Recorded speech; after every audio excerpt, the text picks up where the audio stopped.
Tes. Baik. Bismillahirrahmanirrahim.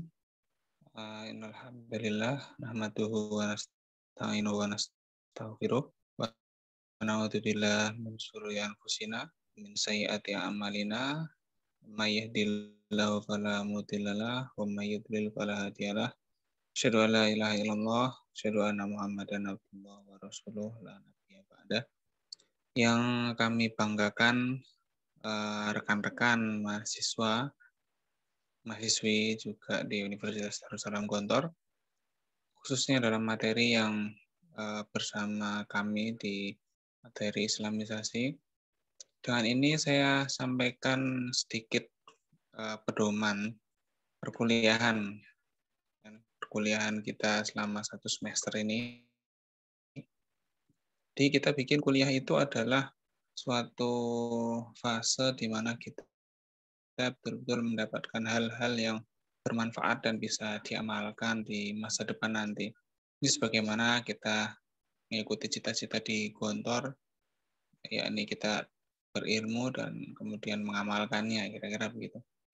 Nah, untuk itu kita harapkan dengan pedoman ini kita bisa merancang dengan baik dari awal kita kuliah dan selalu mengingat-ingat itu, dan mungkin juga pedoman ini bisa diterapkan di perkuliahan yang lain.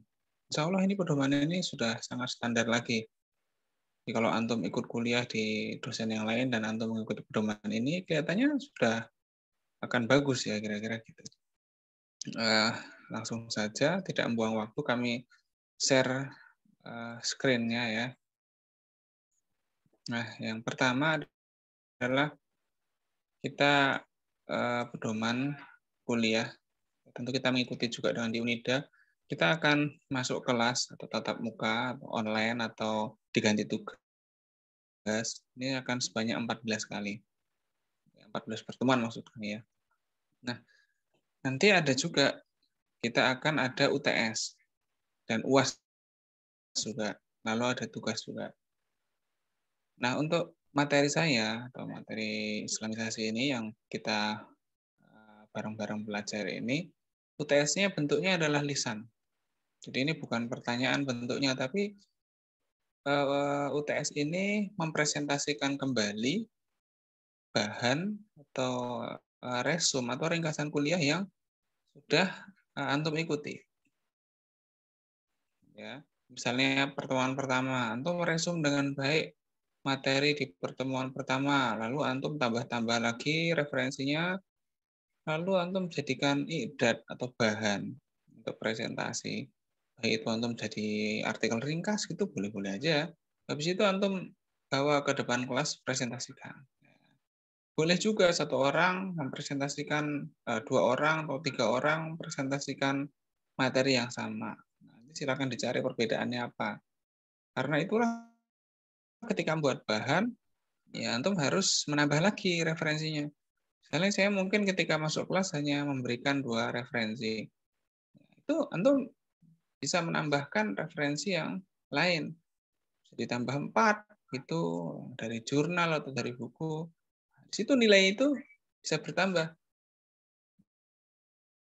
Dan presentasi kami harapkan seperti yang pernah antum amaliyah ya, misalnya amaliyah tadris di Gontor, menguasai dulu baru dipresentasikan. Jadi antum bukan membaca pengumuman nanti bawa teks, bawa ke depan, baca pengumuman, ya nggak seperti itu. Ini adalah untuk, karena itu kan saya sebut UTS lisan. Jadi pertanyaannya apa? Pertanyaannya yang ada di dalam ruang kuliah, antum jawab lagi, ya, seperti itu. Jadi ini apa? Seperti ujian lisan, kayak ujian amaliyah begitu. Maka akan beda nilainya orang yang presentasi dengan teks atau antum apa namanya presentasi tanpa teks, ya itu juga akan beda. Nah, kalau yang presentasinya dengan teks ya apa namanya mungkin nilainya berkurang dari yang tanpa teks. Saya kira begitu. Referensi juga kami lihat juga. Bahkan mungkin kreativitas antum juga kami nilai. Misalnya presentasinya dengan slide, wah itu ada tambahan nilainya tentu. Jadi jangan khawatir. Nah, selanjutnya adalah UAS. Nanti akan ada UAS. UAS itu bagaimana UAS-nya? Nanti akan ada soal isai tanpa open book. Maka jawabannya harus dihafal. Ini soal-soalnya dari mana? Saya dari materi kuliah. Nanti presenter yang terbaik begitu misalnya akan kita jadikan bahan untuk UAS. UAS tulis gitu ya. Nah, materinya berasal dari UAS, ringkasan materi kuliah. Seperti yang tadi itu. Jadi materi UAS itu juga UTS juga. Jadi UTS ini bebas. Antum boleh UTS presentasi lisan 1 minggu sebelum UAS itu boleh aja. Tapi nanti kalau semuanya mau presentasi 1 minggu sebelum UAS, ya mohon maaf kalau waktunya saya batasi terus nilainya juga terbatas. Maka saya sarankan jika materi 1 atau 2 atau sudah 3 minggu langsung aja bikin ringkasan dan bikin idat untuk presentasikan. Itu untuk UTS. Nah, kalau untuk UAS tinggal ujian tulis. Ya. Lalu materi UAS itu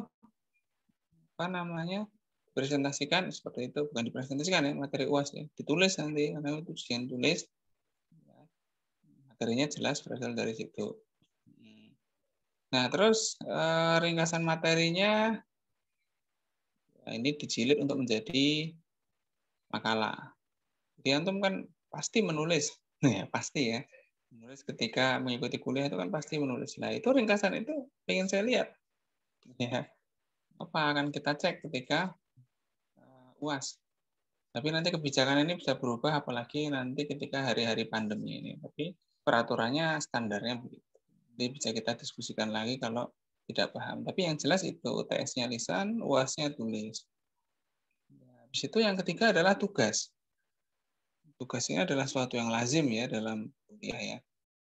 Nah, tugasnya untuk rekan-rekan nanti adalah membuat artikel. Ya.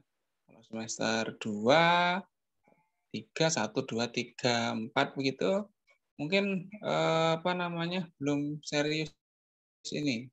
Tapi bagus kalau serius juga.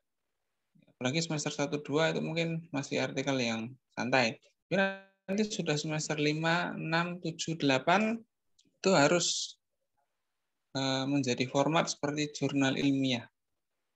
Ya, karena itu sini kami tetapkan untuk menjadi jurnal ilmiah. Supaya apa? Ini membantu antum untuk skripsi. Semester 5, 6 bantu antum untuk berprestasi mencari beasiswa. Kenapa? Karena punya karya tulis. Nah, dari sekarang kan ngisi CV. Ya, bikin CV kan nanti ada karya tulis. Lah, ini lumayan tugas kuliahnya diseriusin.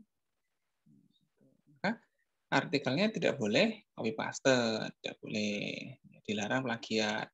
Plagiat itu bagaimana? Ya, plagiat itu kalau kita browsing di Google kok banyak yang mirip. Nah, ini plagiat. Nanti bisa ditanyakan kriterianya bagaimana. Sepanjang artikel minimal 4.000 kata, 4.000 kata ya, bukan 4.000 halaman. Saya juga nggak ngukur pakai halaman karena bisa-bisa nanti antum fontnya digedein 10 halaman, wah nanti ternyata 2.000 kata. Ya enggak. Ukurannya adalah 4.000 kata. Berapapun halaman antum, ukuran minimal adalah 4.000 kata. Maksimal 6.000 kata. Nah, ini ada kebijakan bonus. Jika antum membuat 2 artikel,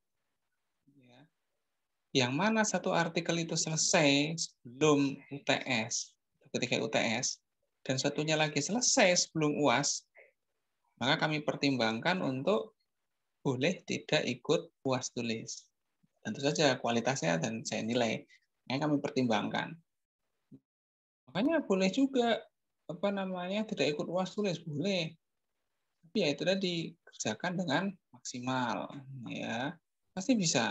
Lagi ini kan dari sekarang sudah kami kabari teknis kuliahnya kan gitu kan. Referensi ya, ini referensi ada kamus, boleh ensiklopedi dan juga harus menyertakan jurnal.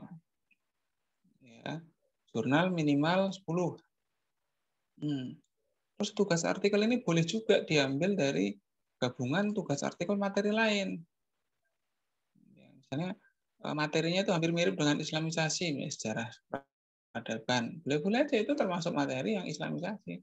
Ya, tugas artikel di situ boleh dikumpulkan dan diperbaiki untuk mengikuti materi di Islamisasi. Boleh. Ya. Nah, ini nomor 5 kriterianya untuk semester 5 sampai 8 ya. Penulisan footnote dan daftar pustaka wajib menggunakan aplikasi Mendeley. Nah, itu silakan cari tutorialnya di YouTube. Ya, sudah saya sediakan di situ supaya kita kenal teknologi-teknologi lah. Kalau katanya anak-anak zaman sekarang canggih, nah, coba kita canggih nggak? Nanti akan permudah untuk sekalian. Contoh-contohnya. Terus bagaimana caranya menulis artikel itu? Langkahnya bagaimana? Paling mudah itu ya, bukan mencari judul. Di awal antum mau bikin artikel itu jangan mikir judul. Antum ikut aja 1 kali kuliah bersama saya, 2 kali kuliah bersama saya. Lalu cari jurnal yang antum suka dengan tema itu. Misalnya dalam materi Islamisasi, antum suka sejarah bahasa Arab, misalnya sejarah Balaghah. Wah, silakan cari tentang jurnal tentang sejarah Balaghah, 5 aja. Nanti antum punya ide untuk bikin artikel temanya apa. Jadi jangan mikir judul. Kalau mikir judul itu mesti akan bingung. Maka harus dimulai bikin artikel harus dimulai dengan baca. Misalnya rekan-rekan ini di TI atau ya materi epistemologi Islam di teknik informatika itu bisa milih nanti bagaimana pencapaian ilmu. Dan nanti kita akan belajar tentang panca indera, misalnya begitu. Ya. Nanti antum bisa browsing jurnal-jurnal tentang panca indera. Boleh aja. Di situ nanti antum akan ketemu judul. Biasanya begitu. Makanya untuk judul, pikirkan terakhir aja. Carilah dulu materi atau judul yang Anda suka. Tema-tema, bukan judul ya. Tema yang Anda suka itu pengen nulis apa? Apakah sejarah sains, kalau Islamisasi ya. Apakah model-model integrasi sains. Dan saya kasih tahu dari sekarang, kalau antum pertemuan 1 dan 2 belum dapat judul, silakan minta ke saya dan konsultasi. Ya, karena sudah pertemuan ketiga sudah saya mulai menilai. Progres artikel akan saya mulai nilai di pertemuan ketiga. Jadi nanti misalnya pertemuan ketiga antum sudah dapat berapa kata, ada nilainya. Nilai kuliah kita jalan terus. Jadi nggak tergantung dengan UTS, nggak tergantung dengan UAS, nggak tergantung dengan artikel, semua saling melengkapi. Semakin banyak nilai di tempat-tempat yang 3 tadi itu, UTS, UAS, atau artikel, semakin banyak pula kemungkinan antum akan mendapat nilai. Ini kan mudah. Itu kan bisa diukur dari sekarang. Misalnya antum mengukur diri, wah saya itu belum bikin artikel sampai UTS, ya antum jangan berharap dapat A+, misalnya gitu. Oh, ya kan? Susunan artikel nanti bisa lihat di jurnal. Ya, ada abstrak, ada pendahuluan dan penelitian sebelumnya. Itu boleh antum tanyakan, jadikan bahan diskusi di kelas. Jadi adanya peraturan-peraturan dan teknik ini supaya antum kalau ada pertanyaan, tanya ke kami, tanya ke saya, akan saya jelaskan supaya antum berhasil dan bisa berprestasi. Tujuannya peraturan itu begitu. Jadi jangan berpikir saya kasih peraturan gini, wah saya nggak bisa, nanti aja lah saya kerjakan ketika wah seadanya aja. Oh nggak gitu. Justru dari sekarang bisa bertanya, tanya, boleh. Di Unida itu budayanya kita kalau nggak ngerti bertanya kepada dosen, pada guru, itu begitu budayanya. Dimanapun boleh, kapanpun boleh. Terus tata cara menulis artikel supaya nggak plagiat. Gimana caranya? Nah, plagiat itu termasuk copy paste. Antum menulis ulang satu paragraf yang antum ambil dari buku, itu termasuk copy paste. Ya, makanya hindari menulis ulang apa yang antum baca. Justru caranya adalah menyimpulkan suatu bacaan untuk ditulis ulang. Antum baca satu paragraf, terus tulis ulang dengan bahasa antum sendiri. Pasti akan beda. Itu di antara cara-cara atau sedikit triknya seperti itu.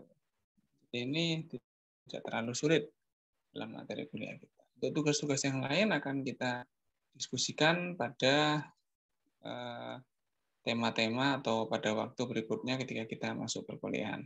Ini adalah salah satu hal yang penting dan harus diingat. Ya, 3 hal dalam perkuliahan saya nilainya diambil dari UTS, UAS, dan tugas artikel. Ya, dan jangan lupa kalau Anda bikin 2 artikel, ya, satu selesai sebelum UTS dan satu lagi sebelum UAS, nah, Anda bisa dapat bonus untuk tidak ikut tes. Nah, kan lumayan.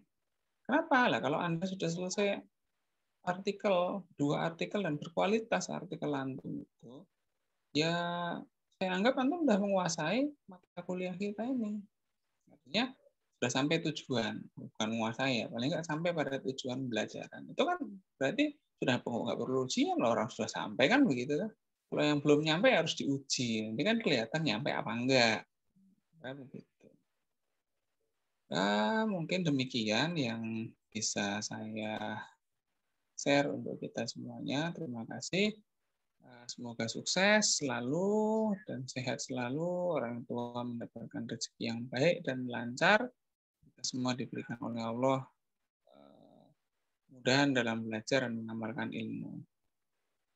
Assalamualaikum warahmatullahi wabarakatuh.